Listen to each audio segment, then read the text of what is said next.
Shalom Bapak Ibu semuanya. Selamat shalom. Luar biasa, puji Tuhan. Kita kembali ada di tempat ini.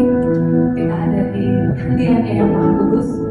Kita hari ini datang untuk bersuka cita, bersyukur atas segala kebaikan Tuhan dalam hidup kita. Karena kita percaya apapun yang terjadi, yang kita sedang alami, karena Tuhan selalu menolong dan kasih setianya tidak akan pernah berkesudahan. Mulai ibadah, mari kita bersatu di dalam doa. Kita siapkan hati kita. Bapa di dalam surga, terima kasih Bapa. Kembali kami masuk dalam hadirat Bapa. Kami percaya jiwa yang letih, yang sakit, di dalam pekerjaanmu, dan kami menerima kesembuhan. Kami akan menerima sukacita, kesegaran yang dari Kau saja Bapa. Terima kasih Bapa. Kami bersyukur atas segala kebaikan-Mu, atas segala penyertaan-Mu dan perlindungan-Mu yang sempurna serta kasih setia-Mu dalam hidup kami Bapa. Terima kasih Kau telah tibakan kami, Kau telah kumpulkan kami Bapa di tempat ini. Terima kasih. Dan kami percaya Bapa yang masih dalam perjalanan, pasukan malaikat-Mu menjagai dan melibatkan mereka di tempat ini dengan tidak kekurangan suatu apapun. Dan apapun yang menghalangi jemaat untuk datang ke tempat ini, kami percaya Bapa, hanya di dalam Kau saja Bapa. Kau yang atur mereka Bapa, sehingga mereka boleh kembali beribadah di tempat ini dengan penuh hati yang kerinduan kepada Engkau. Terima kasih Bapa. Terima kasih. Campur tangan Bapa dan setiap apapun yang kami hadapi. Terima kasih. Kami berdoa Bapa, segala kuasa yang bukan daripada-Mu, kami tolak kuasanya di dalam nama Yesus Kristus. Kami melepaskan damai sejahtera-Mu Bapa. Kami melepaskan sukacita-Mu Bapa. Terima kasih Bapa, sehingga kami boleh beribadah dengan ria-ria, dengan sukacita Bapa. Terima kasih Bapa. Dan kami pulang tidak sama dengan kami datang. Terima kasih. Terima kasih. Haleluya. Di dalam nama Yesus Tuhan masih kami berdoa dan mengucap syukur. Amin. Bapak Ibu, mari kita naikkan pujian atas kebaikan Bapa dalam sepanjang hidup kita.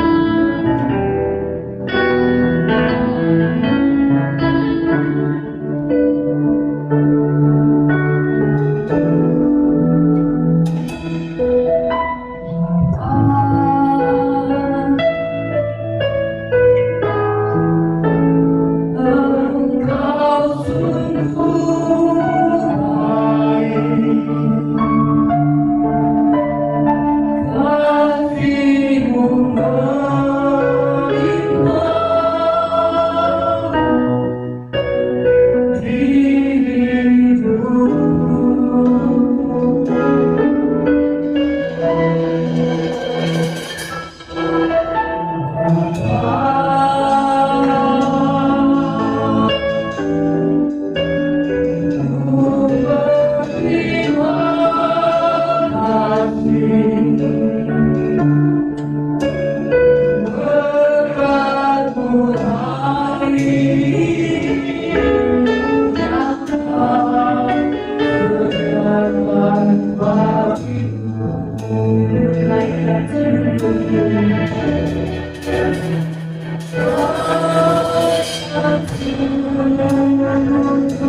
memurnikan kita, yang memperbaiki jiwa kita, yang menyembuhkan hati kita kepada Tuhan.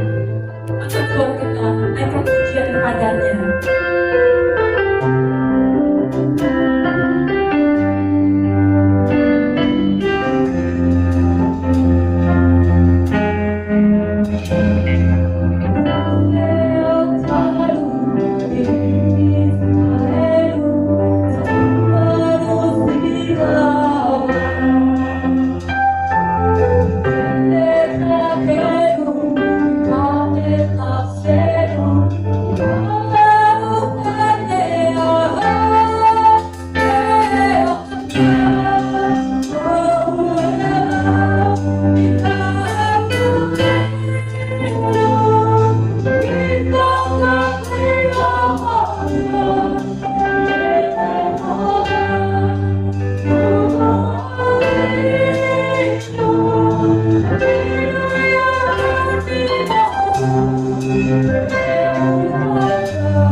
Mari Bapak dan Ibu kami jangan terbagi berdiri.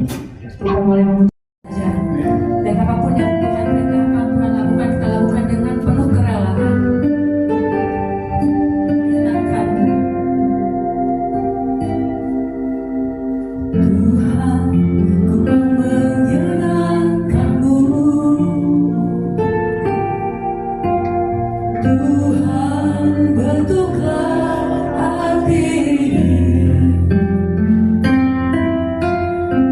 jadi berjalan untuk harta-Mu. Janganlah bergaya masuk. Tuhan, ku serahkan hatiku. Semua ku berikan padamu.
Shabbat Shalom.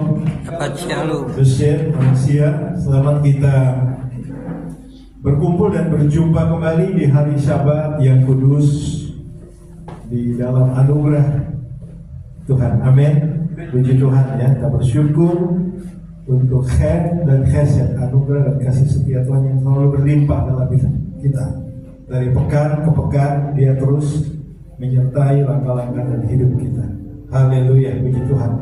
Baik, Bapak Ibu Saudara sekalian, kita akan masuk di dalam rangkaian Sidur liturgi kita. Kita akan naikkan satu nyanyian, yaitu nyanyian Matofu, alangkah indahnya. Matofu itu bercerita tentang bagaimana Bil'am melihat, ya, yang tadinya dia mengutuk tetapi kemudian tidak bisa berkata apa-apa, ya, bahkan dia melihat dalam kuasa supranatural, kuasa Ruah Kudus, dia melihat keindahan dari kemah-kemah orang Israel, ya, jadi berkat, jadi kutuk dirubah menjadi berkat bagi Israel. Ya, kita nyanyikan nyanyian Matofu ini, ya, bersama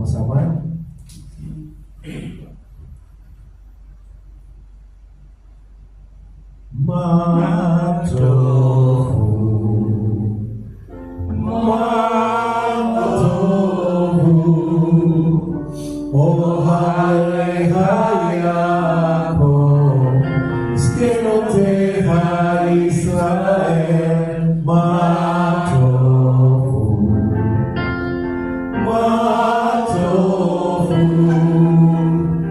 Oh hayako Skenoteha Israel Vani Berochastecha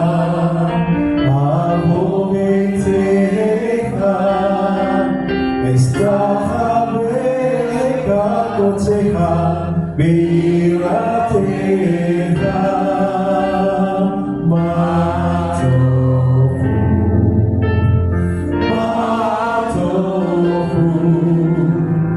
Oh hayako Skenoteha Israel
dalam berkat kasih setiamu yang besar, jawablah aku dalam kebenaran keselamatanmu.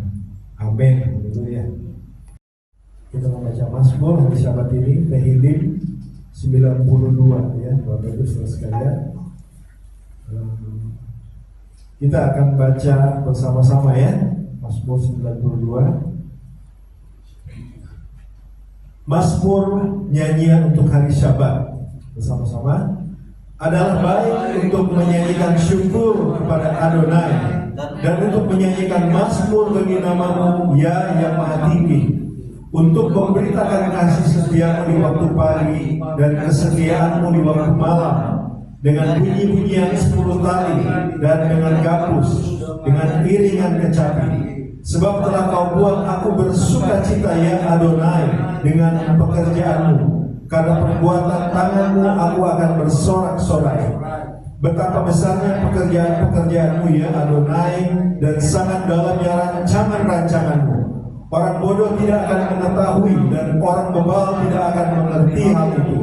Apabila orang-orang fasik bertunas seperti tumbuh-tumbuhan, dan orang-orang yang melakukan kejahatan berkembang, ialah supaya mereka dipunahkan untuk selama-lamanya. tetapi Engkau di tempat yang tinggi untuk selama-lamanya, ya Adonai. Sebab sesungguhnya musuhmu, ya Adonai, sebab sesungguhnya musuhmu akan binasa. Semua orang yang melakukan kejahatan akan dicerai-beraikan. Tetapi Kau tinggikan tandukku seperti tanduk banteng.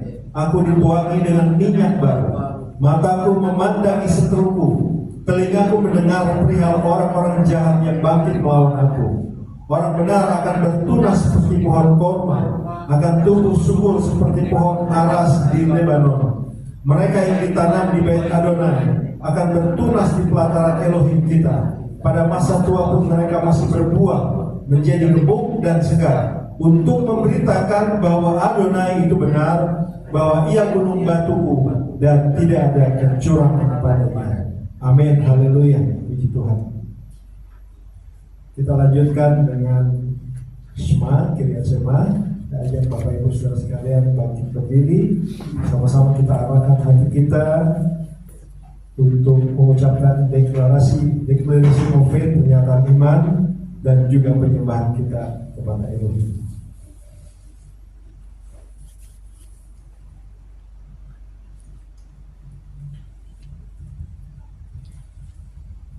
Arahkan hati kita kepada Tuhan, sebab Adonai Elohim adalah Raja. Baruhu et Adonai Hamevurah. Baruch Adonai Hamevurah leolam vaed. Baruch Adonai Hamevurah leolam vaed. Shema Israel, Adonai Eloheinu, Adonai Echad, Baruch Shem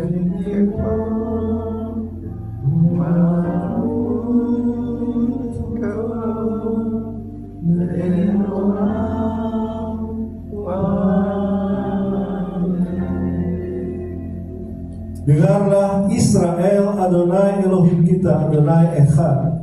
Diberkatilah namanya, mulia kerajaannya, kekal untuk selama-lamanya.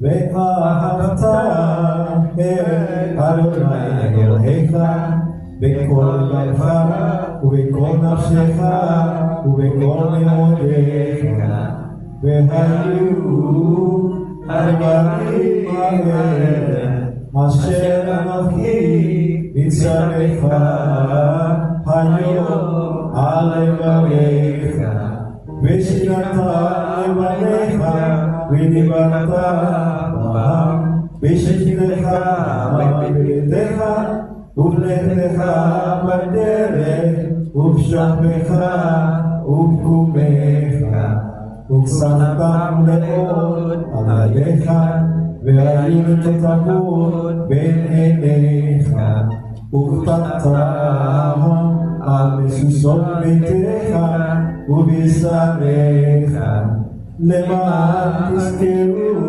ועשיתם את כל מצוותיי והייתם קדושים לאלוהיכם. אני אדוני אלוהיכם אשר הוצאתי אתכם מארץ מצרים להיות להם לאלוהים. אני אדוני אלוהיכם, אדוני אלוהיכם, אמן. Silakan duduk. Kita akan lanjutkan dengan berkat untuk putra putri anak-anak kita, pria dan wanita. Ya, berarti hari ini tidak ada anak yang datang.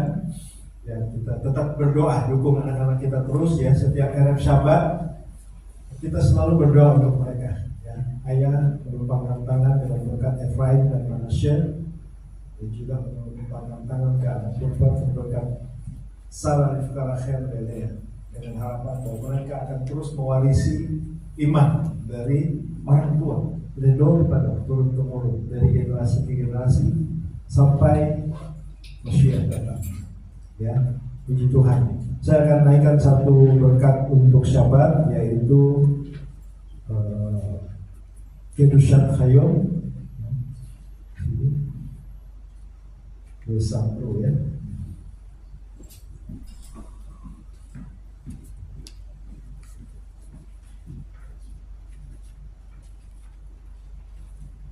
Kalau saya akan mulai dari Ismak Moshe, Kedushat Hayom, itu ada di buku Sidur halaman 38. Yang bisa mengikuti boleh silakan. Yismach Moshe b'matnat kelko ki eved ne'eman karata lo klilti berem berosho natata lo bi'amdo levanecha al har Sinai ושני לוחות אבנים הוריד בידו וכתוב בהם שמירת שבת וכתוב בהם שמירת שבת וכתוב בתורתך ושמרו בני ישראל את השבת לעשות את השבת לדורותם ברית עולם ביני ובין בני ישראל אותי לעולם כי ששת ימים עשה אדוני את השמיים ואת הארץ וביום השביעי שבת וינפש ולא נתתו אדוני אלוהינו לגויי ארצו ולא המכרתו מלכנו לעובדי ושבעים וגם במנוחתו לשכנו ערלים כי לישראל עמך נתתו באהבה לזרע יעקב אשר בם בחרת המקדש תסבי כולם ישבעו ויתענגו מטובך ומה שלי רצית בו וכינסתו חמדת ימים אותו קראת זכר למעשה ורסי אלוהינו ואלוהי אבותינו רצה במנוחתנו קהצנו במצוותיך ותן חלקנו בתורתך שמנו בטובך ושמחנו בישועתך וטהר ליבנו וטהר ליבנו וטהר ליבנו לעובדך באמת וטהר ליבנו וטהר ליבנו וטהר ליבנו לעובדך באמת וכאן קילנו אדוני אלוהינו באהבה וברצון שבת קודשך וינוחו בו ישראל מקדשי שמך ברוך אתה אדוני מקדש השבת. Kiranya Elohim kami dan Elohim leluhur kami berkenan atas perhatian kami, kuduskanlah kami dengan perintah-perintah-Mu dan berilah kami bagian dalam Torah-Mu, kenyangkanlah kami dengan kebaikan-Mu, buatlah kami bersuka cita atas pertolongan-Mu, serta murnikanlah hati kami untuk melayani Engkau dengan setia. Karuniakanlah kepada kami, ya Adonai Elohim kami, dalam kasih dan sayang-Mu, hari Syabat-Mu yang kudus sebagai pusaka kesukaan, dan kiranya Israel yang menguduskan nama-Mu boleh beristirahat di dalamnya. Diberkatilah Engkau Adonai yang menguduskan hari Syabat. Amin. kita akan berdoa, yaitu berdoa tahiyat Hatalmidin, doa yang diajarkan oleh Mesias, tahiyat Hatalmidin. Mari kita bangkit berdiri.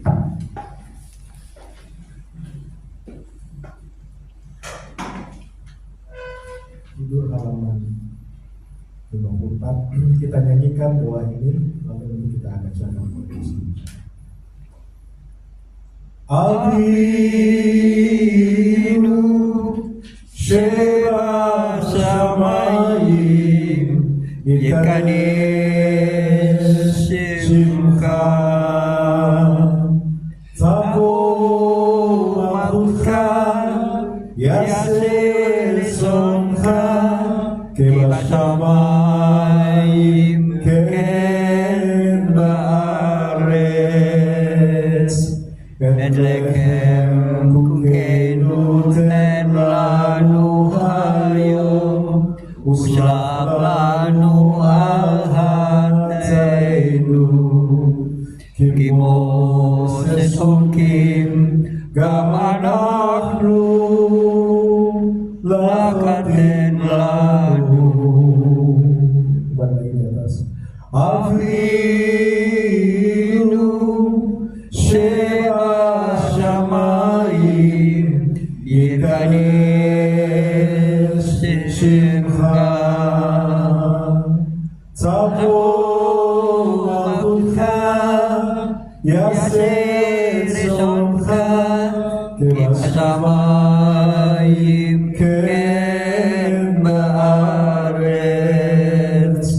Edlekem Kukenu Ten Lanu Hayo Uslach Lanu Alhateinu Kimo Sesukim Gamanahnu Lakaten Lanu Be'atavlienu Midenisayon Kim kasenu min hara Kileha haman laha Behagura Behatibet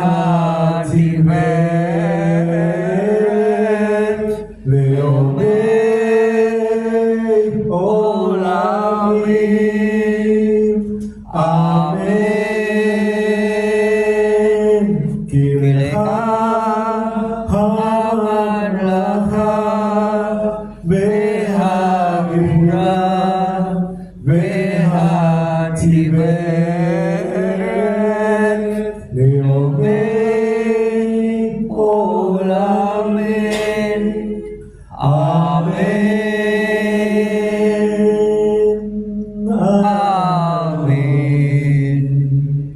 Amen.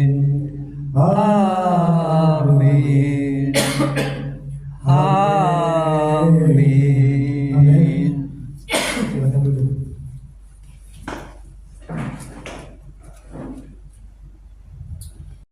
Rekan sahabat, selanjutnya kita akan mendengarkan bagian dari pengajaran Torah. Mari kita cukupkan kepala, kita berdoa. Bapa dalam surga, Adonai Elohim kami, Elohim Abraham, Elohim Ishak, Elohim Yaakov. Bapa, kami bersyukur kepada-Mu Tuhan untuk hari Syabat yang kudus ini yang Tuhan berikan sebagai pusaka kesukaan bagi kami, bangsa-bangsa, ya Tuhan, yang masuk di dalam perjanjian melalui Yeshua Sidkenu, Yeshua kebenaran kami, Yeshua Mesiheinu, Yeshua Mesias kami yang hidup. Terima kasih Tuhan, kami boleh melihat kebaikan Tuhan, kami boleh melihat karya keselamatan yang besar yang Engkau sediakan melalui Yeshua HaMashiach, firman yang hidup. Sehingga kami juga boleh Tuhan mendapat bagian dalam Syabat yang kudus ini ya Tuhan. Terima kasih Bapak, berkati kami semua ya Tuhan, jemaat-Mu. Ketika kami duduk diam, ketika kami berdoa, ketika kami memuji Engkau, berkati kami ya Tuhan, sehingga kami boleh melihat kemuliaan Sakinah dinyatakan di tempat ini. Terima kasih Bapak, terima kasih Tuhan. Sebentar kami akan mendengarkan sebagian dari Torah ya Bapak. Biar kiranya Tuhan mengurapi kami semua, hamba yang berbicara juga semua jemaat yang mendengarkan. Tuhan berkati, kuasai kami dengan Ruah Kodes, urapi kami Tuhan, sehingga firman-Mu Tuhan boleh tertanam di dalam hati kami ya Tuhan, bertumbuh, berakar dengan kuat dan berbuah-buah dalam hidup kami. Terima kasih Bapak. Kami tolak segala roh-roh yang mencoba menghalangi, mengganggu pikiran kami ya Tuhan, hati kami ya Tuhan, dalam nama Yeshua Mashiach. Dan kami minta Tuhan menguduskan tempat ini. Terpujilah nama-Mu Bapa, kami bersyukur dan kami berdoa bersama Yeshua HaMashiach. Haleluya. Amin. Amin. Ya. Sahabat Shalom, Bapak Ibu Saudara sekalian, kita akan masuk di dalam pengajaran Torah ya. Tetapi mungkin ada ikrar persekutuan yang bisa ditayangkan.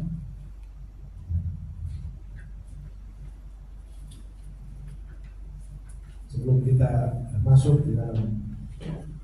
Oh iya. Saya lupa, iya, Aliyah, ya, ada pembacaan Torah ya sebelum masuk di dalam Ibras. Ya, saya silakan Aliyah yang akan maju ke depan, Bapak Jufrison Ben Abraham. Ya, setiap kita ini adalah anak-anak Abraham. Dan kita dipanggil dan kita dipilih melalui Yeshua menjadi anak-anak Abraham. Haleluya, puji Tuhan. Ya. Oke, kita akan lanjutkan juga dulu Kibun Sion dan Torah. Bapak Ibu Saudara sekalian, silakan makin berdiri ya. Ini proses pembelajaran juga. Ketika nanti ada Sefer Torah, kita akan lakukan. Kita sudah tidak ini lagi ya, sudah properly kita lakukan. Mari kita naik ke gunung Adonai, ke rumah Elohim Yakob, supaya ia mengajar kita tentang jalan-jalannya, dan supaya kita berjalan menempuhnya. Sebab dari Sion akan keluar Torah dan firman Adonai dari Yerusalem. Ki min Sion tetse Torah, ki min Sion tetse Torah, udapar Adonai Yerushalayim, baru Shenatan Torah, baru Shenatan Torah, leamo Israel bidusyato. Dari Sion akan keluar Torah dan firman Adonai dari Yerusalem. Diberkatilah dia yang memberikan Torah kepada umatnya Israel dalam kekudusannya. Amin. Silakan duduk sebelum membaca bagian dari parashat Torah, yaitu parashat Kukar. Terimalah berkat Tuhan. Misebera Abotenu Abraham, Yitzhak, Yaakov, Kuye Bareet, Bapak Jefferson Poto Ben Abraham. Asher alalek kavod Elohim Torah kadosh baruchu yevarechoto v'misbachto v'islah beraha v'chatzlaha v'chol ma'aseh yadaif. Dia yang memberkati leluhur kita Abraham, Ishak dan Yakov, kiranya dia memberkati Bapak Jefferson Poto Ben Abraham yang telah datang untuk menghormati Adonai dan Torah. Kiranya yang kudus diberkatilah dia, memberkati dia dan keluarganya, dan mengirimkan berkat dan kemakmuran dalam segala pekerjaan tangannya. Diberkatilah Adonai yang dipuji selama-lamanya. Amin. Silakan baca. Baru ata Adonai hamifora leolam faid. Baru ata Adonai Elohenu melech haolam asir bakar banu Mikol ha'amin binatan lanu torato. Baru ata Adonai noten hatorah. Amin. Diberkatilah Engkau Adonai Tuhan kami, penguasa alam semesta yang telah memilih kami dari antara bangsa-bangsa dan memberikan kami Torah. Diberkatilah Engkau Adonai yang memberikan Torah. Bemidbar 19:1-5. Vayedaber Adonai el Mose el Aharon lemor sot hukat hatora aset tesiua Adonai lemor daber el bnei Israel vehikul eleha para aduma temima aser eba mun aser lo ala alia ol unetatem ota el asar hakohen behopsi ota el mihut lama hene paksakat ota levanaim belakam el asar hakohen midama be'et sabo behisa el nokhat pnei ohel moed midama sepa pe amin pesarab et hapara leinab et ora pe et besara pe et dama alpisra Yisro Bilangan 19:1-5. Dan berfirmanlah Adonai kepada Mose dan Harun dengan mengatakan, inilah ketetapan hukum yang Adonai perintahkan dengan berfirman, berbicaralah kepada Bani Israel dan biarlah mereka mengambil untuk engkau seekor lembu betina merah yang sempurna, yang tidak ada cacatnya, yang ke pundaknya kuk tidak pernah ditumpangkan, dan engkau harus memberikannya kepada Imam Eleazar, dan dia harus membawanya keluar dari perkemahan dan menyembelihnya di hadapannya. Dan Imam Eleazar harus mengambil dari darahnya dengan jarinya dan memercikannya dari darah itu 7 kali ke sebelah depan kemah pertemuan. Dan dia harus membakar lembu betina itu di depan matanya dengan kulitnya dan dagingnya dan darahnya bersama kotorannya. Dia harus membakarnya. Baru ata Adonai Elohenu bahru olam aser natan lanu torat emet peke olam natan betokenu baru ata Adonai notan hatora. Diberkatilah engkau Adonai Tuhan kami, Raja semesta alam, yang telah memberikan Torah yang benar kepada kami, yang memberikan hidup kekal di dalam diri kami. Diberkatilah engkau Adonai yang telah memberikan Torah. Ya. Amin. Besot Torah Asher Moshe Lifnei Bnei Israel Bi'Adonai Be'ad Moshe. Dan inilah Torah yang diberikan kepada Bnei Israel atas perintah Adonai melalui tangan Moshe. Amin. Haleluya.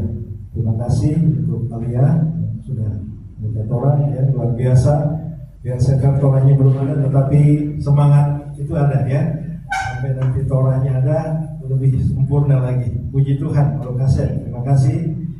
Ya semua yang tetap kuat, ya, khasab baru tetap semangat dan diberkati terus. Baik, Bapak Ibu Saudara sekalian.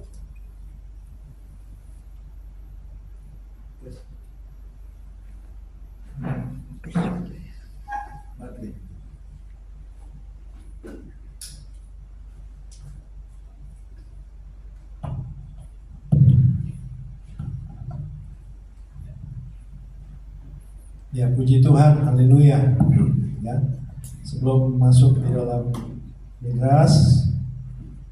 Saya akan baca berkat. Baruch atah Adonai Eloheinu melech haolam asher kideshanu b'mitzvotav v'tzipanu la'asok b'divrei Torah. Diberkatilah Engkau Adonai Elohim kami Raja semesta alam yang menguduskan kami dengan perintah-perintahnya dan memerintahkan kami untuk mempelajari kata-kata Torah bersih Yeshua HaMashiach. Amin. Ya, kita ikrar. Ustaz, mari kita bangkit berdiri. Kita akan membacakan ini bersama-sama. 2, 3. Dengan sukacita aku bersekutu dengan junjungan Yeshua HaMashiach yang adalah jalan, kebenaran dan kehidupan, sumber keselamatan kekal, seperti carang yang tetap melekat pada pokok anggur. Demikian aku tinggal dalam kasih-Nya dengan melakukan segala perintah-Nya. Aku ada seperti yang dikatakannya aku ada. Aku akan jadi seperti yang dikatakannya aku akan jadi. Kehidupan yang berbuah lebat bagi kemuliaan. Firman Tuhan itu pelita bagi kakiku dan terang bagi jalanku. Ia tidak akan kembali dengan sia-sia. Ia akan berhasil dalam perintahnya. Langit dan bumi akan lenyap, tetapi janji Tuhan kekal selamanya. Haleluya, amin. Silakan duduk. Ya. Puji Tuhan. Baik, parasyat hari ini adalah parasyat Kukhat, ya.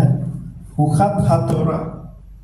Kukhat Hatorah. Parasyat lalu sebagaimana kita lihat parasyat Korah, kita sudah belajar bagaimana Korah melakukan pemberontakan, ya, pemberontakan terhadap Moshe Rabbeinu, Moshe guru kita.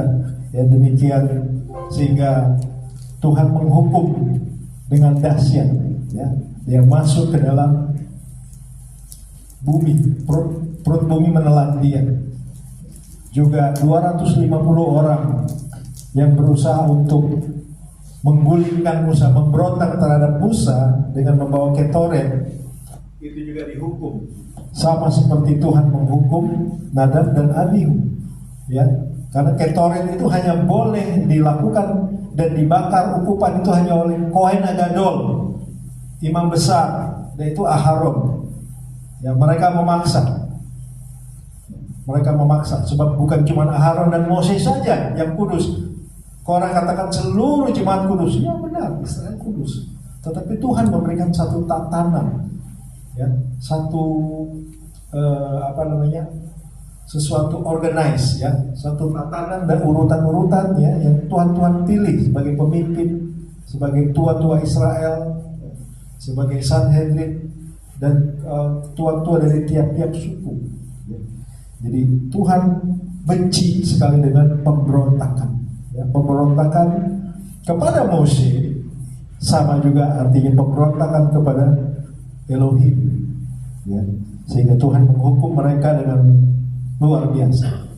Ini disebut juga dengan midah keneged midah, ya, apa yang mereka lakukan sesuatu yang buruk pun akan terjadi.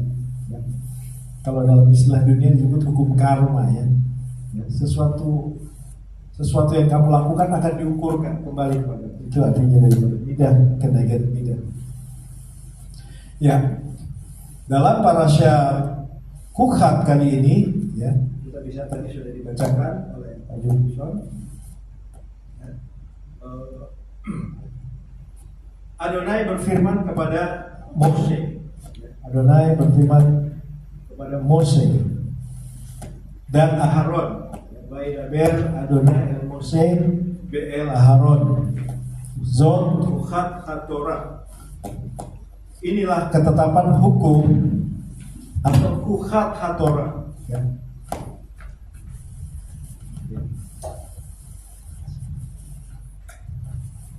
Yang diperintahkan Adonai, katakanlah kepada Bani Israel supaya mereka membawa kepadamu seekor lembu betina merah atau para aduma. Bahasa Ibrani-nya para aduma, yang tidak bercela, yang tidak ada cacatnya, dan yang belum pernah kena kuk. Dan haruslah kamu memberikannya kepada Imam Elazar. Maka lembu itu harus dibawa keluar tempat perkemahan, lalu disembelih di depan imam. Kemudian Imam Eleazar harus mengambil dengan jarinya sedikit dari darah lembu itu, lalu haruslah ia memercikannya ke arah depan kemah pertemuan sebanyak 7 kali. Nah, di sini ada satu perintah, ya, perintah untuk mengambil seekor lembu betina merah atau para aduma. Ukhat hatorah, ya, itu adalah suatu ketetapan hukum yang sepertinya irasional, tak terselami, sesuatu yang tidak bisa dipikirkan secara rasional seringkali, ya, dan banyak kali, bukan seringkali, ya, karena ini ukhat itu berarti ketetapan, ya. Kita tahu bahwa Torah itu terbagi dalam 4 kategori. Yang pertama adalah apa? Mitzvot. Yang kedua adalah hukim. Nah, ini hukim ini ukhat, ya. Hukim itu jamak, ya. Lalu mispatim. Lalu yang keempat apa? Eidut. Eidut adalah kesaksian, ya. Mitzvot adalah perintah. Perintah apa? Perintah untuk merayakan Syabat, hari raya. Kemudian mispatim, peraturan-peraturan antar sesama, ya. Ada parasat mispatim yang kasih terhadap sesama, harus menolong, harus membantu, persekutuan, mitra kodes, ya. Dan edut juga adalah perintah, tapi lebih kepada kesaksian, ya. Edut lebih kepada kesaksian. Jadi seperti jubah ini adalah kesaksian. Kemudian perayaan Seder Pesak, ya, itu juga kesaksian. Jubah ini juga adalah kesaksian, ya.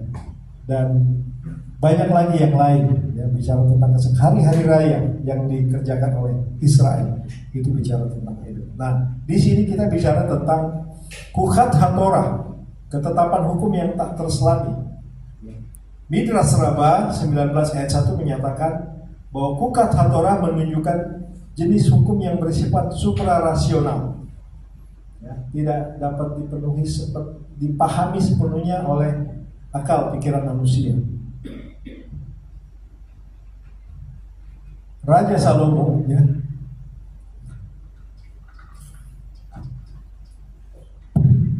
Salomo Hamelech, ya, Raja Salomo adalah orang paling bijaksana. Itu pun sekalipun berkata bahwa aku telah mencoba memahami rahasia para adumah lembu betina merah, tetapi itu jauh dari jangkauan pikiranku.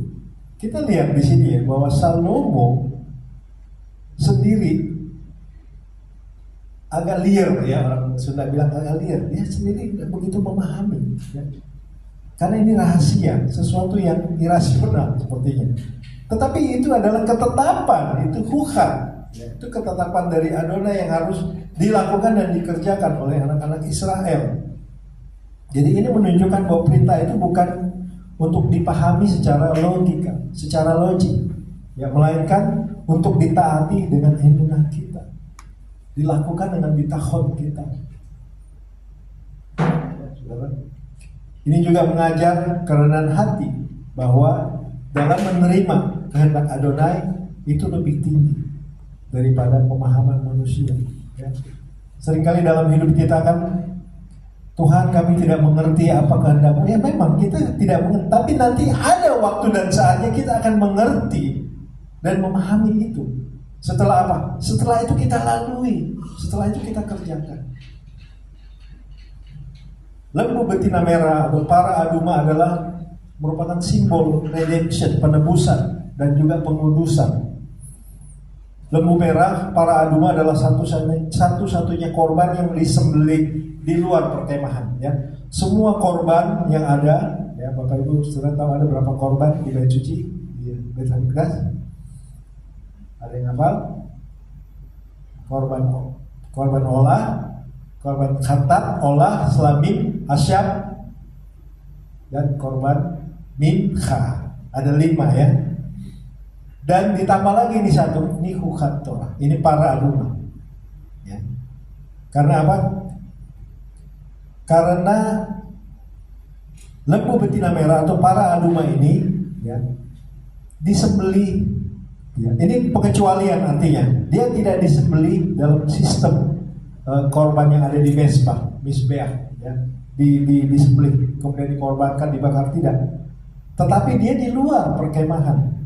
Ya dia di luar, ya dia di luar, jauh dari miskan, disembelih di luar, bukan di altar. Ya. Dan abu dari lembu ini dicampur dengan air untuk apa? Untuk menguduskan, untuk menyucikan orang yang tahara.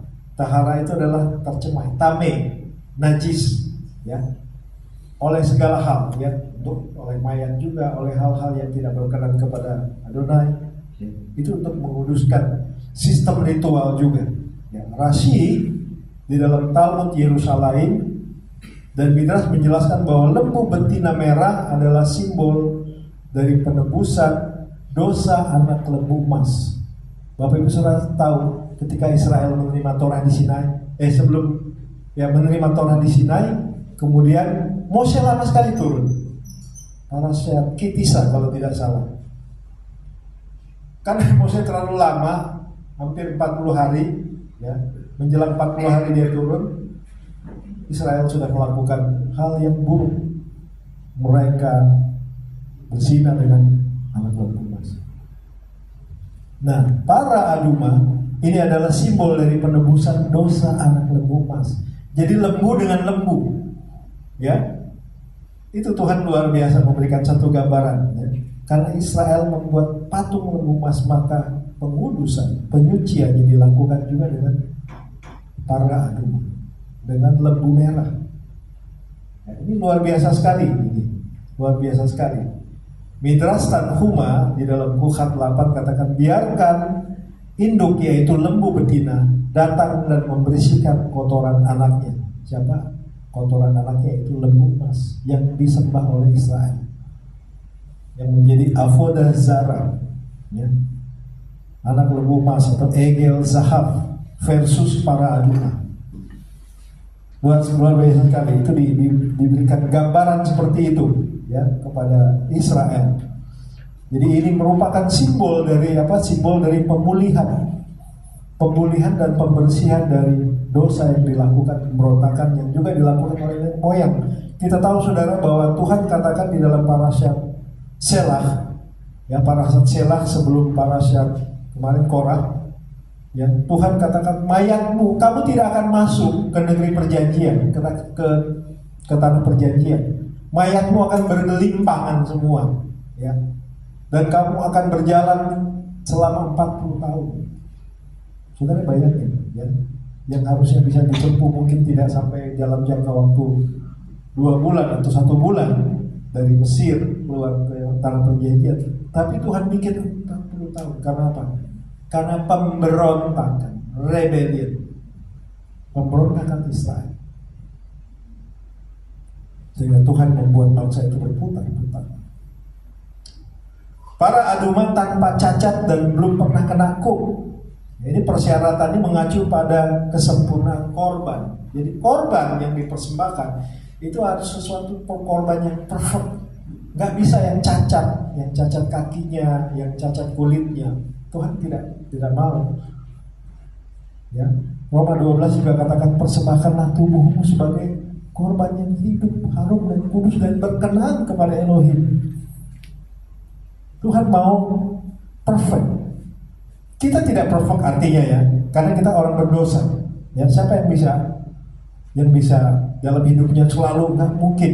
Dalam hidup pasti selalu ada hal-hal yang mungkin tanpa sengaja kita lakukan, yang kita sebenarnya tidak kehendaki. Rasul katakan, aku tidak kehendaki, tapi itu datang kepadaku. Kita nggak bisa lepas.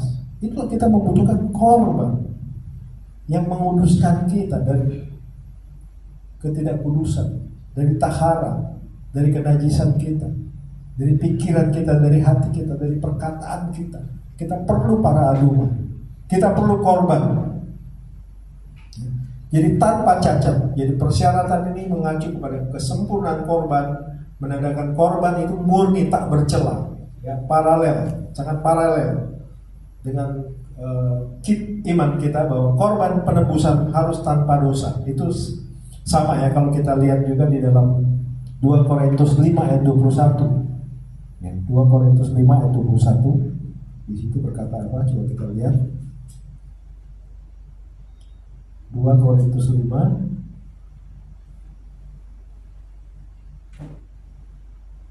ayat 21. Dia yang tidak mengenal dosa telah dibuatnya menjadi dosa karena kita, supaya dalam dia kita dibenarkan oleh Elohim. Ya, karena ini memang unik para adumah, ya. Dia akan mencemarkan orang yang menyembelihnya, orang yang melakukan pentahiran dengan air suci abu dari para adumah ini. Ya, kita bisa lihat. Belum kena kuk, ya, menunjukkan bahwa korban ini bebas dari beban dunia.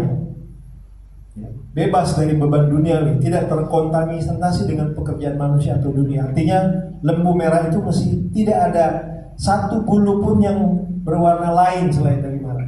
Kalau ada saja 2 ditemukan, fail, itu gagal, tidak sempurna. Jadi betapa sempurnanya itu persembahan korban para adumah, lembu merah, lembu betina. Dalam konteks Judaisme Mesiani kita dapat melihat, ya, ini adalah tipologi dari Masiah yang meskipun hidup di dunia tetap kudus dan tidak terbebani oleh dosa manusia. Artinya sesuatu yang sempurna, korban yang sempurna. Kemudian dibawa keluar perkemahan, harus dibawa keluar ke perkemahan. Ini menunjukkan pada aspek pengasingan. Ya. Korban ini dari tempat yang kudus, jadi dia diasingkan karena dibawa keluar perkemahan. Walaupun tujuannya adalah untuk menguduskan.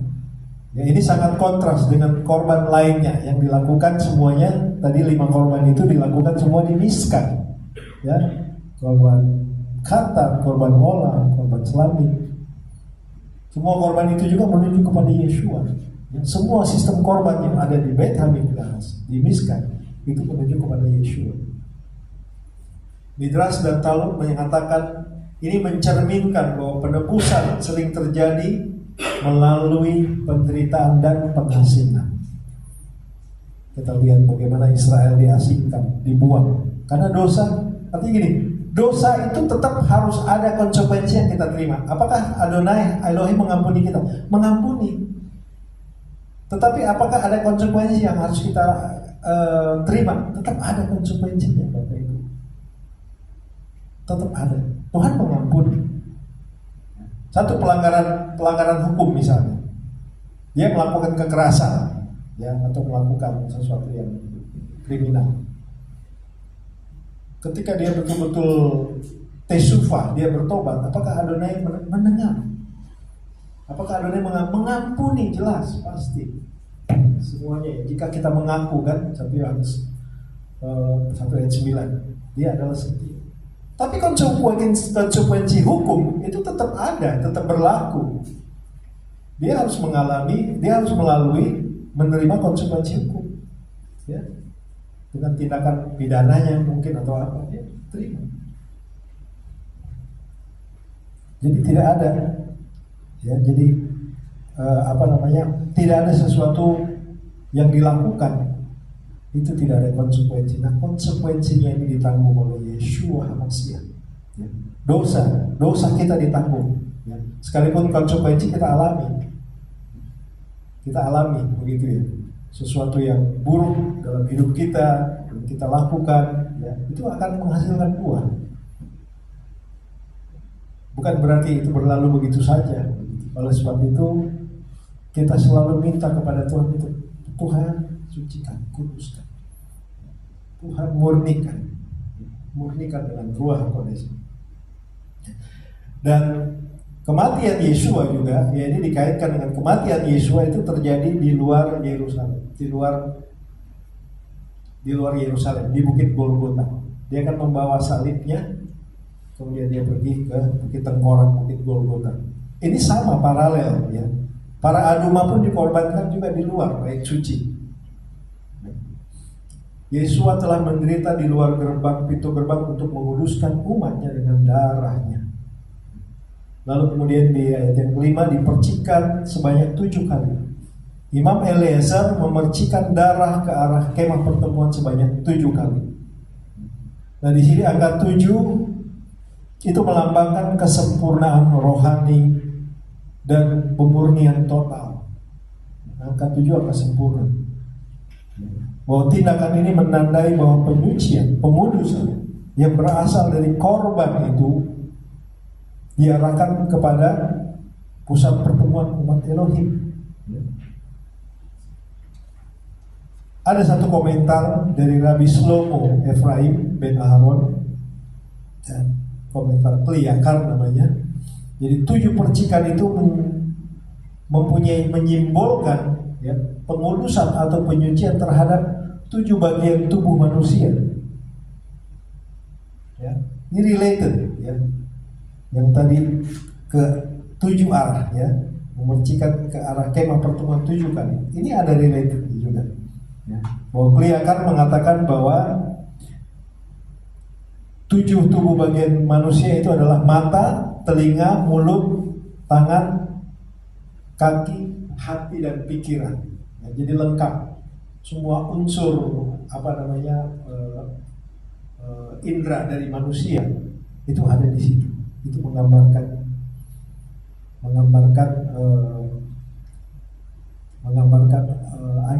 indera dari manusia yang dikuduskan ya, menurut komentar dari Kli-Yakar. Sehingga apa? Sehingga kita terhindar dari kematian. Karena 7 organ ini ya, 7 bagian ini sangat riskan sekali dengan sesuatu yang bersifat dosa. Ya, mata kita, telinga kita, mulut kita, tangan, kaki, semuanya bergerak secara sinkron. Ketika mata kita melihat sesuatu yang jahat, hati kita berkata. Kemudian otak kita memerintahkan, kemudian tubuh kita melakukan. Itu makanya dikatakan diperlukan pengudusan di 7 kali. Sehingga semuanya dikuduskan sedemikian rupa oleh para aduma. Pemercikan ini mencerminkan penebusan darah Mesias ya, yang berlaku untuk seluruh kehidupan ya, tubuh. Jadi bukan hanya aspek ritual saja, tapi aspek spiritual juga itu dikerjakan melalui korban para aduma ini. Mesias sebagai para aduma, gambarannya adalah Yeshua yang adalah korban yang sempurna, tak bercacat, tak bercela, belum pernah kena dosa. Tadi dikatakan belum pernah kena kuk, belum dipakai untuk membajak, ya, belum dipakai untuk membajak, dan disembelih di luar perkemahan. 1. Kemudian ia menanggung segala kenajisan kita agar kita menjadi tahor, kita menjadi murni. Kemudian abu dari para aduma itu digunakan untuk menguduskan, menyucikan orang lain. Walau orang yang menyiapkan, justru orang yang menyiapkan untuk proses itu, prosedur itu menjadi najis juga. Nah ini kan lucu ya. Imam yang menyelenggarakan untuk proses pengudusan oleh darah abu dari lembu emas ya, abu, karena korban itu kan dibakar semuanya ya, semuanya habis, tidak di semua satu tubuh itu, dan abunya dibakar, tapi dia menjadi najis. Jadi ini adalah satu simbol penebusan yang paradoksal, sama seperti cara berpikir Ibrani itu muncul secara paradoks ya, paradoks. Jadi seringkali tidak linear, tidak berjalan di garis linear. Kalau cara berpikir linear kan kalau tidak di A ya di B, kalau tidak di B ya di A. Tapi kalau cara berpikir Ibrani itu adalah siklis ya, kebenaran muncul secara paradoks sepertinya. Tapi itulah kebenaran. Lalu seperti ya tadi paradoks, seperti Yesua yang mati agar orang bisa hidup. Yesua tidak berdosa, tapi menjadi berdosa karena dosa itu ditanggungkan kepada kita. Ya, ada pertukaran posisi, sehingga itu mengakibatkan kematian dan ada kehidupan. Justru orang yang harusnya hidup jadi mati, orang yang mati itu harus hidup. jadi hidup. Lalu ini juga adalah bagian dari penyucian dari kematian rohani. Para aduma adalah satu-satunya korban untuk kenajisan akibat kematian. Ya, orang mati, orang meninggal itu dalam konteks Judaism itu tameng ya. Tameng juga, jadi dia harus, imam yang melakukan itu harus juga melakukan ritual pengudusan dengan lembu merah ya, abu dari lembu merah. Jadi ini menunjukkan juga dalam konteks mesianik, menunjukkan pada kematian rohani akibat dosa yang hanya bisa dikuduskan dan disucikan oleh darah Yeshua. Dosa kita, kenajisan kita, ketidaktahiran kita. Kita bisa melihat waktu Yeshua menyembuhkan orang kusta, dia menjamah. Apakah Yeshua jadi tameng? Ya, tameng ya. Atau teripatah sedikit? Iya. Waktu dia menjamah, Yeshua manusia, betul nggak Bapak Ibu? Waktu dia menjamah orang kusta, kan orang kusta itu tameng ya, najis. Orang kusta sembuh, tapi Yeshua menjadi tameng. Itu yang terjadi ya dalam konteks para aduma ini. Sesuatu yang dilakukan untuk pentahiran, tetapi yang melakukan pentahiran itu baik imam, baik orang tersebut. Dalam hal ini kita lihat contoh kasus Yeshua yang menjamah orang kusta. Dia harus menjadi murni lagi, dia harus menjadi tahor lagi setelah 7 hari ya, dengan Big V juga. Jadi kita bisa melihat betapa serius sekali dosa ya, dan ketidakkudusan, kenajisan dalam hidup orang percaya ya, itu harus dibakar habis, harus sebagai burnt offering ya. Kalau kita lihat korban olah itu korban yang terbakar habis juga, tapi dia kan tetap diambil isi dalam perutnya, disisihkan, baru dia dibakar. Kalau para aduma itu semuanya, dan dia dibakar di luar, bukan di mesbah, terbakar habis. Ketika Tuhan mencium bau harum ya, dari apa yang terbakar dalam hidup kita, yaitu dosa-dosa kita, ego kita, keakuan kita, hal-hal yang tidak berkenan, itu mesti dibakar habis. Kemudian ketaatan kepada perintah meski tidak dimengerti. Ini ya. Kukat atau kuk. Para aduma itu adalah kuk, yaitu perintah yang tidak dapat dijelaskan secara rasional. Kok bisa seperti itu? Kok jadi ribet gitu ya? Kalau kita bilang, kok bikin korban persembahan harus lembu merah yang sempurna, kemudian dikorbankannya bukan di bait suci tapi di luar perkemahan, lalu orang yang setelah itu dibakar untuk menyucikan orang, menguduskan orang yang tamei menjadi tahir gitu ya. Lalu kemudian orang yang melakukan ritual itu harus orang yang melakukan ritual itu juga akhirnya dia menjadi tamei juga ya, sementara orang yang dilayani untuk proses ritual ini menjadi tahor. Nah ini kan kalau kita lihat ini sesuatu yang weird ya, sesuatu yang aneh, absurd. Tapi inilah yang disebut kuhan.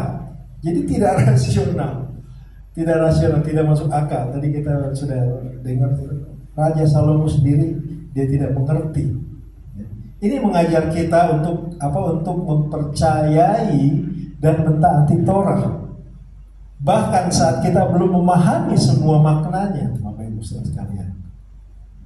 Ketika Israel di Sinai, ya, kemudian mendengar suara Tuhan dan mendengar 10 perintah, ya, mereka ketakutan sekali.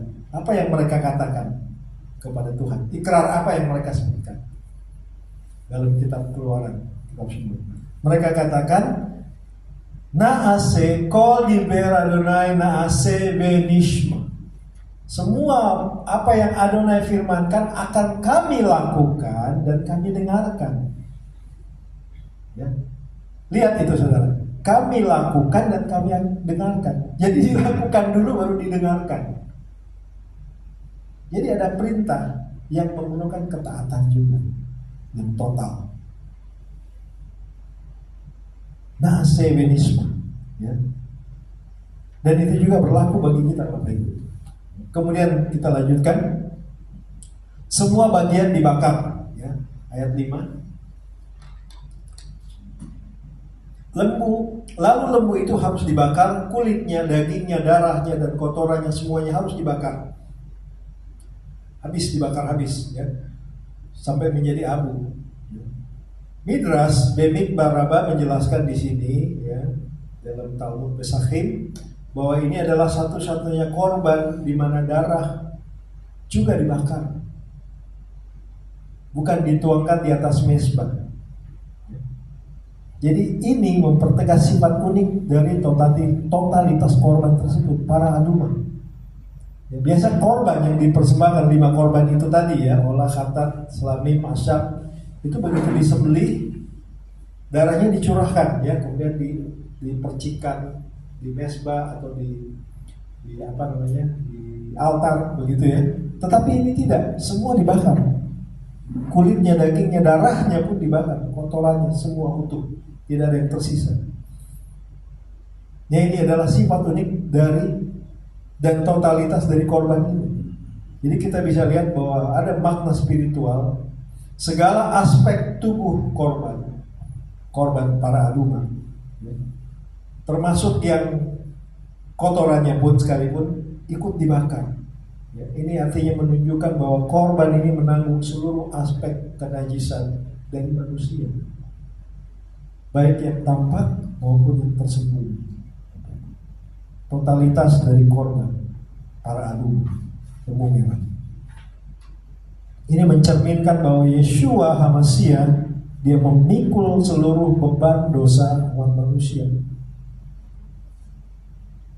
tanpa pamrih, tanpa teding-aling. Ya, semua bagian kehidupan yang ternoda oleh dosa itu dibakar habis dalam pengorbanannya. Ya, kita bisa lihat dalam Yesaya 53 ayat 6 sampai 10. Semua ditanggung, segala penyakit, segala apapun, kenajisan, segala itu ditanggung di atas pundak Yeshua. Ayat 6 dikatakan di situ ada aras, hisop, dan kirmisi. Imam mengambil kayu aras, hisop, dan kain kirmisi lalu melemparkannya semuanya ke dalam api. Ini ada simbol-simbol yang kita bisa lihat. Kayu aras, pohon tinggi melambangkan apa? Melambangkan keangkuhan manusia. Kemudian hisop itu tanaman yang kecil, biasa digunakan dalam ritual penyucian.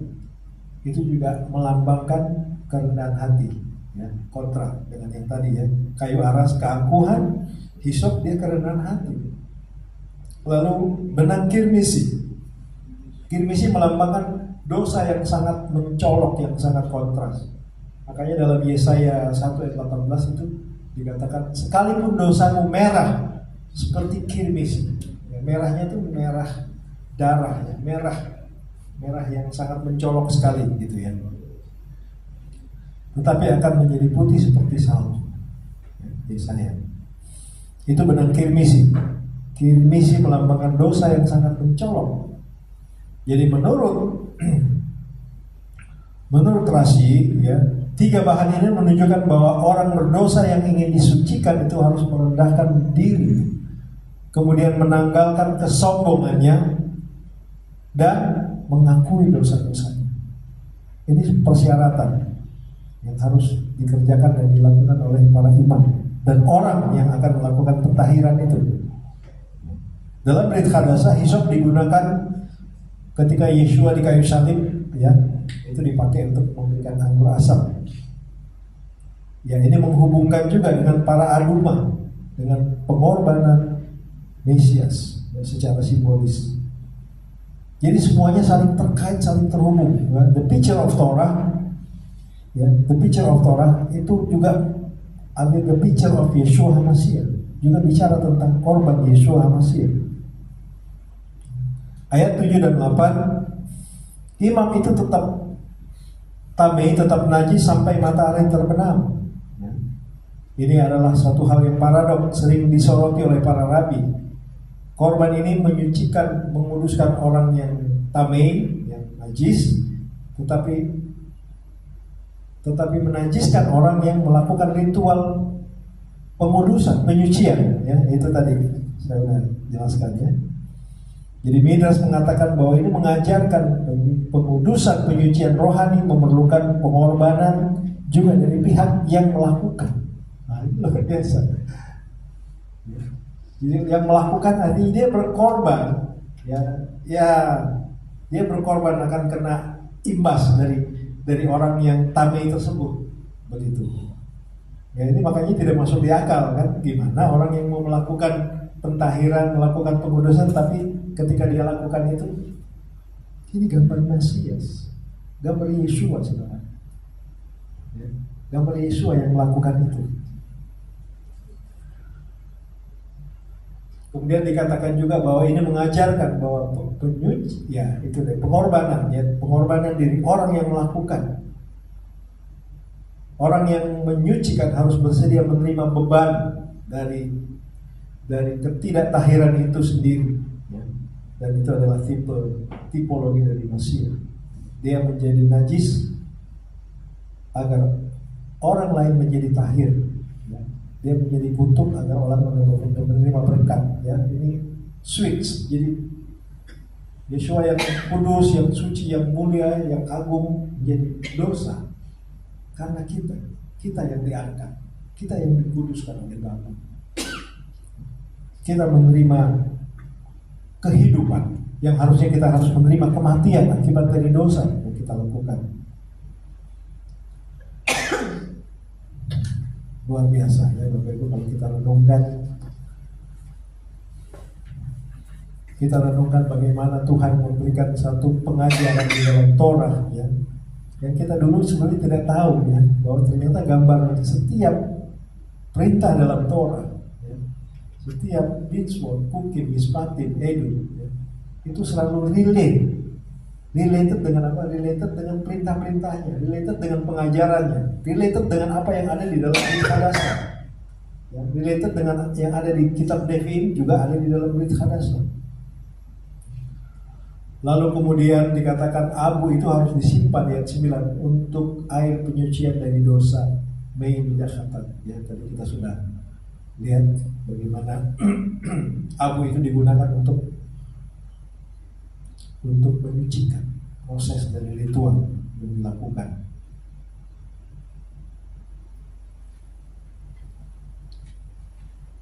Penyucian dari kematian rohani tidak didapat dari usaha manusia, melainkan melalui korban yang diperintahkan oleh Adonai.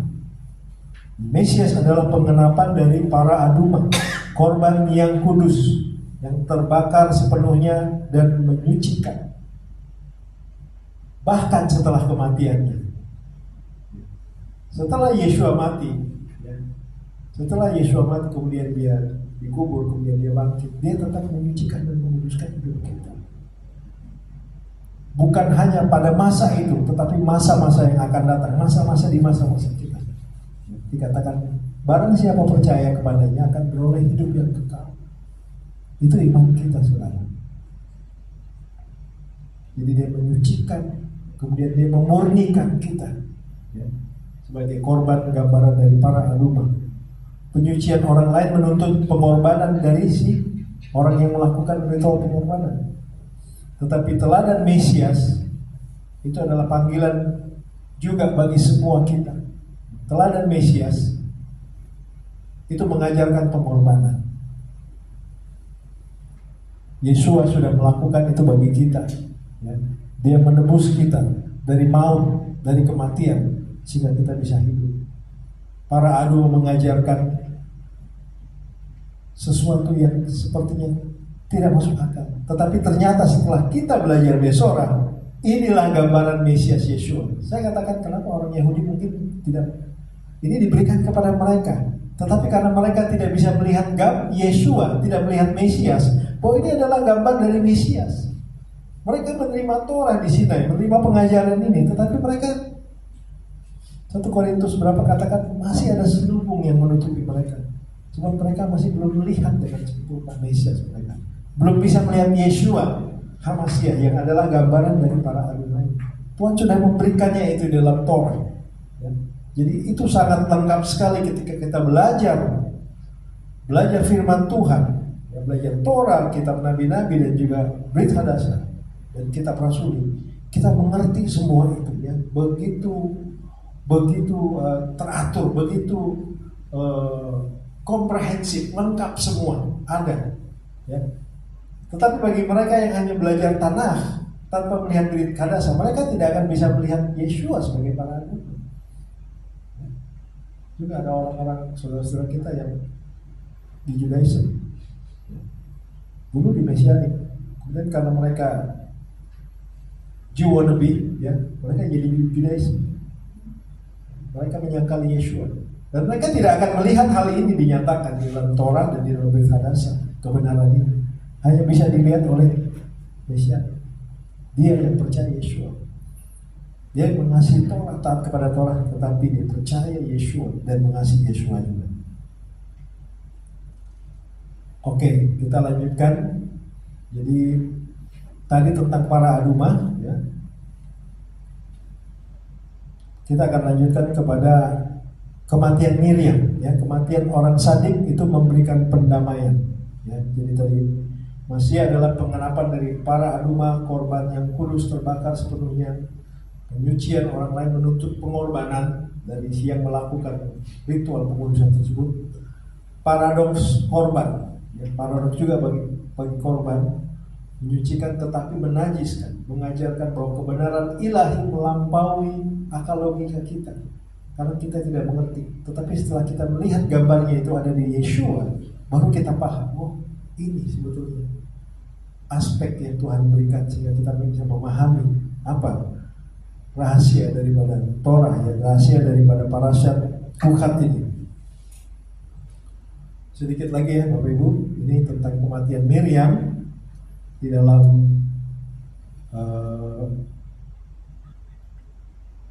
Bilangan 20 ya. Nah ini, kemudian sampailah orang Israel, yaitu segenap umat itu, kepada Gunung Sin dalam bulan pertama, lalu tinggallah bangsa itu di Kades. Matilah Miriam di situ dan dikuburkan di situ. Midrash memulai perikop ini dengan menyatakan bahwa kematian Miriam disandingkan langsung dengan apa? Dengan kehausan, ya. Ketika bangsa Israel haus, ya, yang akan terjadi di ayat berikutnya, ya, di pasal 20 ini. Ini menunjukkan satu keterkaitan spiritual antara Miriam dan air. Ya. Miriam dilambangkan sebagai batu yang mengeluarkan air, ya. Air, mayim. Midrash berkata, selama Miriam hidup ada sumur yang mengikuti mereka di padang gurun. Karena on behalf of the merit dari Miriam, ya, jasa Miriam. Jadi ketika dia mati, sumur itu pun menghilang, dan bangsa Israel seringkali kehausan, ya, kehabisan air dan kehausan. Ya. Jadi ada Miriam, ketika Miriam mati, orang Israel kesulitan air. Mayim. Ketika Aharon mati, meninggal, ya, awan perlindungan, tiang awan, tiang api itu hilang. Dan ketika Mose meninggal, mana itu berhenti. Mana berhenti. Nah, Midrash tentang sumur Miriam, sumur ini dikenal sebagai BR Miriam atau sumur Miriam. Jadi sumur ini secara mujizat mengalir bersama bangsa Israel selama 40 tahun. Itu terjadi karena kebaikan dan kesadikan dari Miriam yang telah berjasa dalam menyelamatkan Mose juga saat bayi. Ya, Miriam mempunyai jasa juga. Ya, dia sering menjenguk Mose ketika dipelihara oleh putri Firaun. Ketika ia meninggal, sumur itu menghilang. Ya, sumber air itu seperti Israel selalu bermasalah dengan air. Jadi ini menunjukkan bahwa sumber air adalah manifestasi dari merit rohani dari Miriam. Rasi menafsirkan bahwa waktu kematian Miriam adalah bulan pertama, yaitu Nisan, bulan Nisan. Tetapi ia mencatat bahwa ayat ini menyebutkan waktunya dengan sepertinya sama. Hal ini menunjukkan fokusnya bukan pada waktu, tetapi pada akibat rohani dari kematiannya. Ya, hilangnya air dan kebutuhan Israel akan mujizat. Jadi sangat-sangat sulit ya ketika Miriam mati, air yang menjadi sesuatu yang sangat pokok, yang sangat vital bagi kehidupan Israel itu sulit didapatkan. Jadi kematian Miriam juga ini bisa dikatakan juga disandingkan dengan hukum, dengan perintah tentang pengudusan atau pembersihan yang menggunakan abu lembu merah yang tadi juga ya, ini sama juga untuk menunjukkan bahwa kematian orang benar seperti Miriam itu memberikan perdamaian bagi generasi yang memberontak ya. Generasi Israel yang akan masuk ke dalam tanah perjanjian ya. Sebab yang masuk tanah perjanjian itu dari generasi pertama keluar dari Mesir itu hanya 2. Siapa Bapak Ibu Saudara sekalian? Yehosua dan Kaleb ya. Yang masuk itu siapa? Ada orang bilang, kok 2 orang?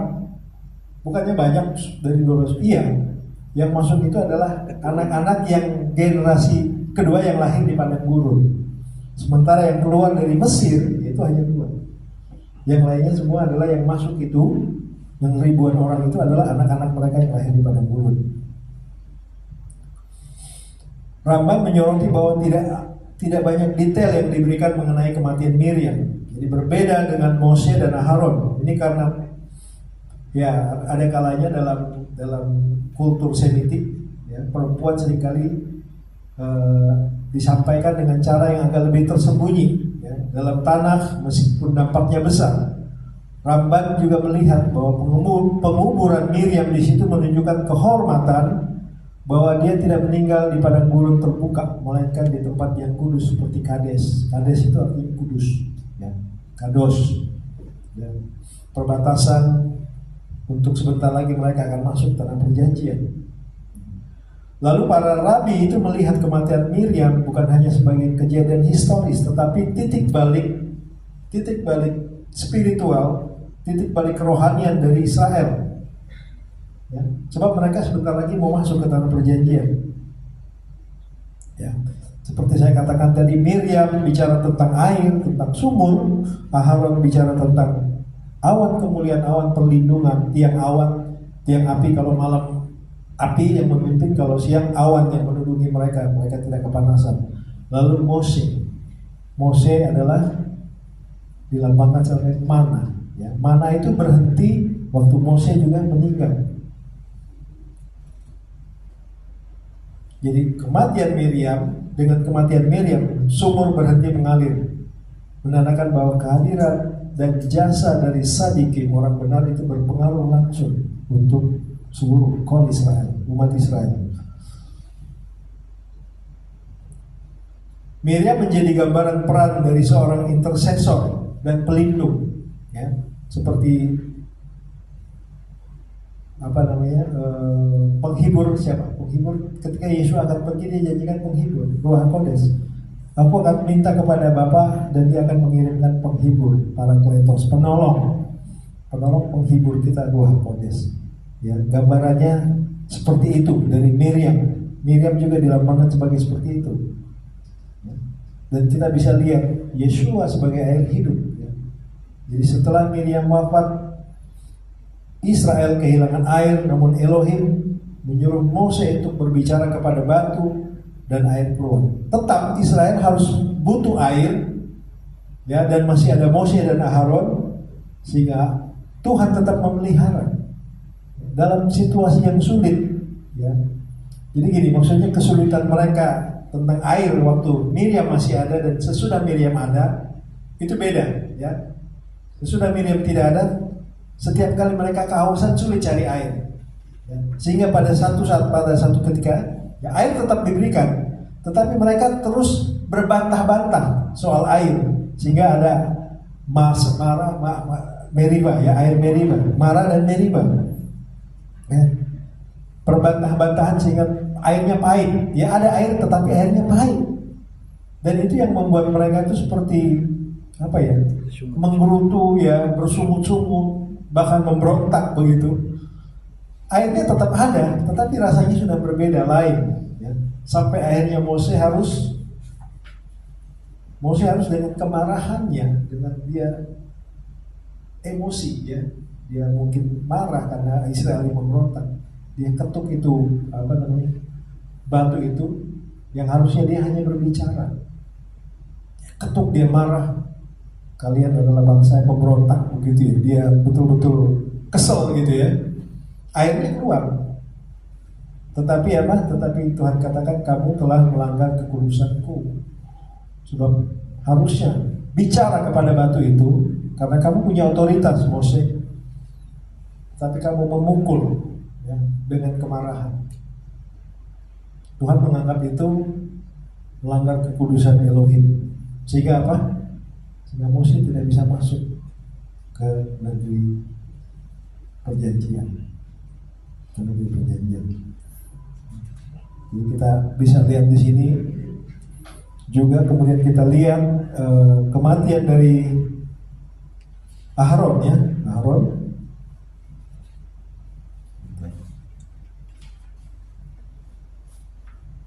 Kematian Aharon Kohen Gadol, ya. Aharon dikumpulkan kepada kaum leluhurnya, sebab ia tidak akan masuk ke negeri yang kuberikan kepada Bani Israel, karena kamu berdua telah mendurhaka kepada titahku dekat mata air Meriba.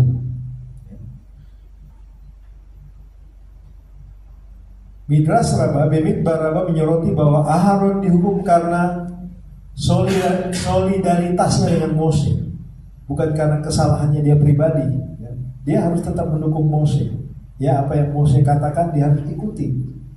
Sehingga itu sepertinya karena dia solidaritas, selain Mose juga abangnya, dia juga akhirnya ikut terhukum juga.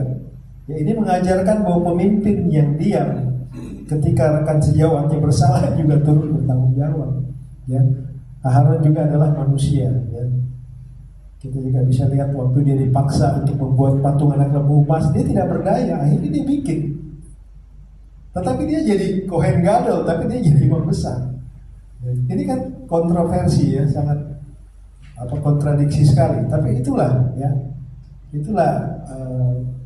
rahasia daripada Torah. Ya. Rashi menjelaskan bahwa dikumpulkannya kepada leluhurnya adalah istilah yang menunjuk kematian orang benar dalam damai, ya. Bukan terputus dari Elohim. Kematian orang benar dalam damai, dalam shalom. Dan semua orang yang mati di dalam Tuhan tentu beristirahat dalam kedamaian. Kematian Aharon sebagai imam besar juga membuka jalan bagi Eleazar generasi selanjutnya untuk menunjuk pada pola pergantian keimaman dan keimamatan yang kemudian dipenuhi oleh Mesias, ya, dalam Ibrani 7 ayat 12. Perubahan keimaman perlu juga ada perubahan hukum, ya.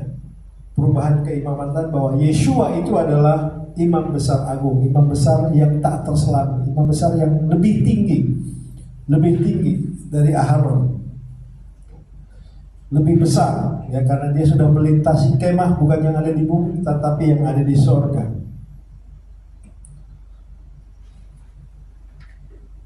Dan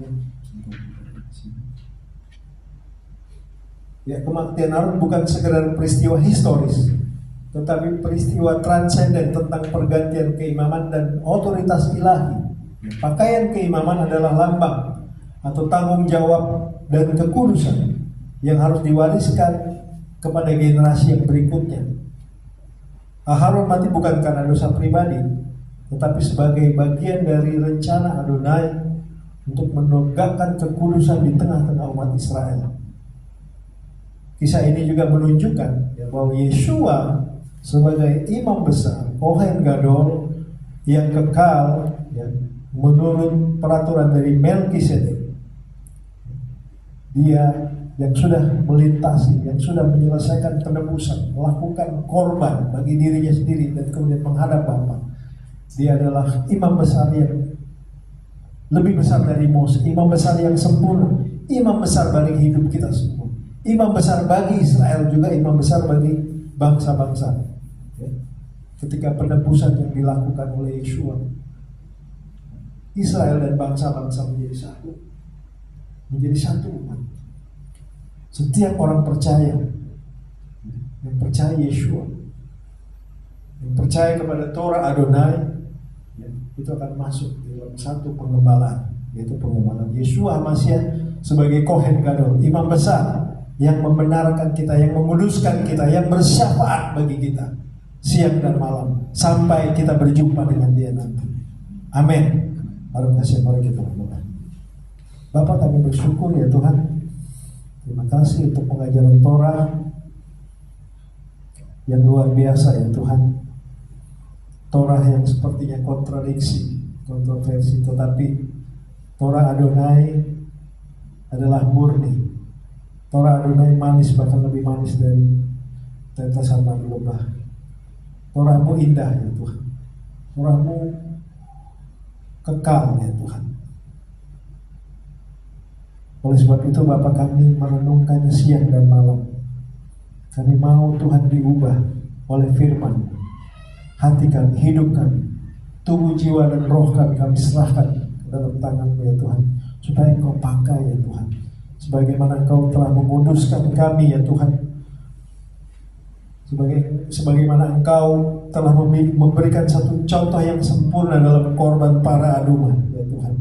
Engkau yang kudus, Engkau yang besar, tetapi Engkau menjadi tamei ya Tuhan, karena kami tidak kudus, karena kami tamei, karena kami Tuhan tidak berkenan. Karena Engkau kami berkenan, kami menjadi kudus, kami menjadi suci ya Tuhan. Semua karena Yeshua HaMashiach sebagai imam besar yang sudah melakukan penebusan, penyucian bagi hidup kami, sehingga kami boleh menjadi mitra kerja daripada Elohim, sehingga kami boleh Tuhan memberitakan kebesaran, sehingga kami boleh menjadi bangsa yang kudus ya Tuhan. Mamlehet Kohanim Begoy Kados, menjadi bangsa yang kudus dan bangsa yang mempunyai imamat yang berkerajaan di dalam Engkau. Terima kasih Bapa untuk firman-Mu yang ajaib ini. Kami bersyukur kiranya Tuhan memberkati kami Tuhan, sehingga firman-Mu boleh terus bertumbuh dalam hidup kami. Dalam nama Yesus kami bersyukur dan berdoa. Haleluya. Amin. Amin. Saya serahkan kepada musik itu.